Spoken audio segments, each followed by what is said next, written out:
est-ce que vous pouvez vous présenter en quelques mots? Mon travail, il est un peu compliqué pour les gens qui ne me connaissent pas, parce que je fais à la fois des échiquiers, à la fois de la peinture.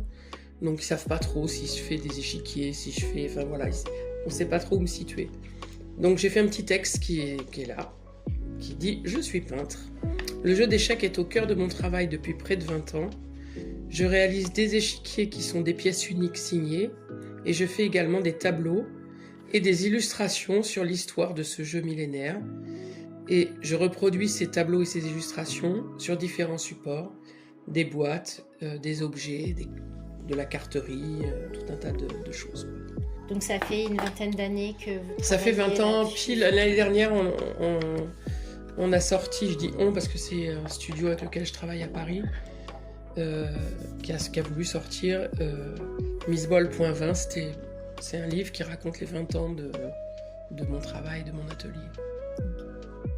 Et du coup, depuis quand est-ce que vous êtes installé à Billon? Alors ça fait pas longtemps, on est arrivé en 2019. D'accord. Voilà. Et qu'est-ce qui vous a amené à vous installer ici à Alors, Billon? on a acheté cette maison. On a eu un coup de cœur on cherchait une petite ville autour de Clermont-Ferrand, pas trop loin parce que mon mari travaille à Clermont. Donc c'était le périmètre maximum. Et on cherchait une petite ville où on pouvait se garer et faire tout à pied. Et on a adoré Billon, on ne connaissait pas, et on a adoré Billon. On avait rayé le quartier médiéval, on avait dit non, pas dans le quartier médiéval. C'était pas du tout notre projet, on voulait acheter une maison avec genre une grange. Jardin peut-être Un truc de centre-ville, mais un peu dans les rues plus loin. Avec une grange ou un bureau, enfin, pour faire mon atelier. Un truc pratique. Donc on avait dit médiéval, non. Et en fait, on s'est aperçu qu'on pouvait venir en voiture facilement. En plus, quand on charge et on décharge, on dérange personne puisqu'il n'y a pas de circulation. Donc on a le temps. Et cette maison était à vendre. Et on est venu la voir un peu comme ça, en se disant on va quand même voir comment c'est. Et on est tombé amoureux de la maison. Voilà. Donc finalement, ça a été quartier médiéval voilà. quand même. Voilà. Et qu'est-ce que vous aimez particulièrement à Billon? Que c'est dynamique. Il y a plein de choses. En fait, ça, on ne savait pas. On n'a pas acheté de maison pour ça, mais en fait, depuis qu'on est arrivé ici, on s'est aperçu que c'était une ville où il y a beaucoup de choses, quoi. Voilà. Et l'endroit favori, oui, les médiévales, et particulièrement la rue des Boucheries, forcément, puisque j'ai mon atelier là. Et c'est très attachant, ces trucs, quoi. Quand on sort, on a l'impression d'être dans un décor. C'est magnifique. D'être dans une autre époque. Moi, je m'en lasse pas. Et qu'est-ce que, sur votre atelier, comment, par exemple, vous le décririez? Alors, il est trop petit, mais je l'aime bien quand même. Donc voilà, c'est vraiment moi qui me suis adaptée à la maison. Ouais. Voilà, l'atelier, forcément, pour moi, c'est pas l'idéal parce que il est vraiment petit, vous avez vu. Donc, il faut que tout soit bien rangé, donc j'ai développé plein de techniques pour que ce soit bien rangé un peu partout dans la maison sans qu'on voit trop, des valises, des choses comme ça, des coffres. Mais c'est pas pratique parce que quand je veux me rassembler, il y en a un peu partout. Ouais. Voilà, ça c'est le point négatif. Le point positif, c'est que vous avez vu quand j'ouvre mon atelier sur le monde, dans la rue des Boucheries, c'est un vrai régal.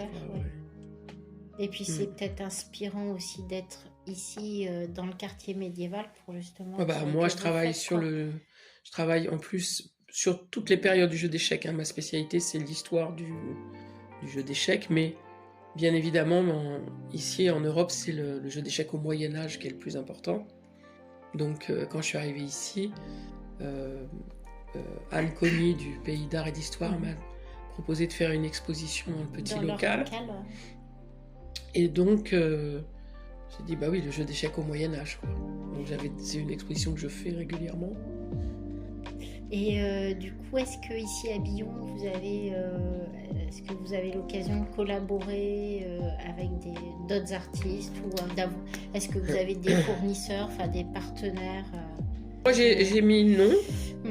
Mais en fait, tout bien considéré, je travaille souvent avec une amie en duo ou en expo collective. Elle habite à X19 près Billon. Oui. Et c'est Marie Deschamps. Donc Marie Deschamps, on se connaît depuis très longtemps, on est très amis. Et de temps en temps, parce qu'on a vraiment des projets très différents, et quand on arrive à se retrouver sur quelque chose, on adore ça. Et on va travailler. On a déjà travaillé, on a fait une journée complète de travail sur le pays Biomois. On est allé voir toutes les bêtes qui sont dans les églises, un peu partout, quoi. Le bestiaire. Et donc on va travailler là-dessus, en sachant que moi je travaille très souvent sur le bestiaire, que j'appelle le bestiaire du jeu d'échecs, parce que les pièces d'échecs ont chacune une histoire très importante, avec une évolution. Certaines ont été, par exemple le fou, qui n'est pas là, le fou a été un éléphant, la tour a été un aigle, un vautour, enfin voilà, les pièces ont des histoires très, très, très intéressantes, très compliquées. Et j'appelle ça la petite galerie de l'évolution des pièces, et je présente ça comme la galerie de l'évolution, mais avec des pièces d'échecs. Est-ce qu'il y a un moment dans la journée que vous préférez pour travailler? Alors ça, j'ai mis point d'interrogation, parce que moi j'adore ce que je fais. Donc dès que je me lève et que j'ai un travail en cours, je suis toute contente d'y aller. Enfin, je sais pas de réponse là. C'est plus difficile quand je démarre un travail, parce que c'est plus difficile à mettre en route et tout. Mais quand j'ai un travail, c'est toute la journée. Ouais. Et est-ce qu'il y a une anecdote que vous auriez à partager sur votre activité ici depuis que vous êtes à Billon? Le lendemain de notre arrivée, il y avait un vernissage juste là. Et Anne Cogny, en fait, il se trouve qu'elle me voit. Elle me dit « Ah, mais qu'est-ce que tu fais là ?» Je lui dis « Je viens d'acheter une maison ici. » Et on se connaissait dans le monde du jeu d'échecs. Vraiment le hasard, quoi. Elle me dit « Bah viens, on boit un verre et tout. » Donc moi, j'étais toute seule et tout. Je n'avais pas envie, puis je me suis dit « Allez, j'y vais, je me force vraiment. » Et j'y vais, et donc ça faisait 2 jours que j'habitais là. Donc je rencontre Anne qui est là. Je rencontre Laetitia Bataille qui est la propriétaire du jardin de la Croze. D'accord. Voilà, du manoir de la Croze. Qui me propose tout de suite une exposition parce qu'elle connaissait mon travail par machin. J'ai dit mais c'est incroyable quoi. Moi je connais personne et les gens ils me connaissent. Ils connaissent déjà. Et en même temps, Anne me dit, il faudra qu'on fasse une expo ici et tout. Donc je suis arrivée le 2e jour. Et il y avait déjà des choses. Ouais, et j'ai trouvé les gens mais hyper accueillants, quoi. J'ai trouvé ça super sympa, quoi. Et le quartier aussi, les gens sont... Ils se parlent beaucoup. Ah ouais, c'est vraiment chouette, quoi. J'étais bien accueillie vraiment par tout le monde, quoi. On va passer à des questions plus sur la carte sensible. Est-ce que si vous deviez représenter Billon par une image, un symbole, une couleur, une matière, peu importe, est-ce que vous auriez une idée de ce que ça pourrait être? Alors, un symbole, j'ai mis symbole le chevalier de Billon sur un échiquier. Hein. On va pas chercher plus loin. Une couleur, le rouge brique qu'on voit partout, quoi. Ce rouge un peu... médiéval là qu'on trouve partout. Je vois bien. Donc ça j'aime bien. Un peu comme ça. Ouais, un rouge un peu foncé quoi. Ouais. Et alors la question, je vais la reformuler, que souhaiteriez-vous absolument voir figurer sur la carte sensible? J'entends par là, qu'est-ce qui ferait qu'elle serait ratée si cette chose-là n'apparaissait pas sur la carte? Alors moi je dirais les jardins de la Croze, parce qu'ils sont toujours oubliés à Billon. Et je trouve ça dingue. Alors ça c'est un truc, voilà. C'est un bijou. Eux, ils m'ont reçu aussi. Ils m'ont fait. Ils m'ont reçu tout de suite. Ils m'ont ouvert leurs portes. Enfin, vraiment, c'est des gens charmants. Et je trouve qu'ils sont, mais alors, complètement. Pas assez mis en avant. Oui, tout ça, je sais pas pourquoi, mais voilà.